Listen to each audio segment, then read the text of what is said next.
Hi, it's Michael here. In this video, we'll set up plot settings in AutoCAD and then assign them to drawing types. Then we'll create a new project, add some drawings with borders and plot them to PDF. In AutoCAD, on the CadTracker ribbon tab, we'll click Plot Settings.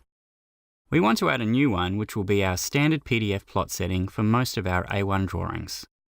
We'll call it M&A PDF A1 Standard. Select DWG to PDF as the device, select our paper size and our style sheet.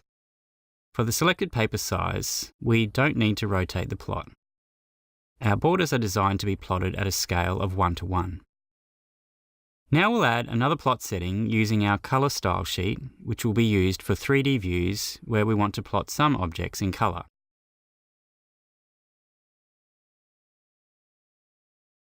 In CadTracker, we'll edit our standard drawing types, which get automatically copied into all new projects. We already have two drawing types set up for standard and conceptual drawings, so all we have to do is assign the appropriate PDF plot settings. Now we'll create a new project using the Quick Project wizard.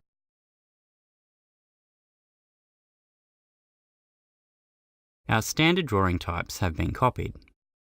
We could set up new drawing types or assign different PDF plot settings for this project if required. Back in AutoCAD, we'll add a new border in a Paper Space Layout tab.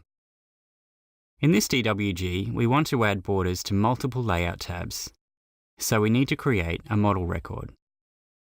For this drawing, we'll use our standard drawing type, which will plot our objects in black and white. We'll adjust the viewport and plot to PDF. Now we'll add another border, and this time we'll use our drawing type for conceptual views. For conceptual views, we use a title block on the side. Again, we'll adjust the viewport and plot to PDF. In CadTracker, we can see our PDF plots.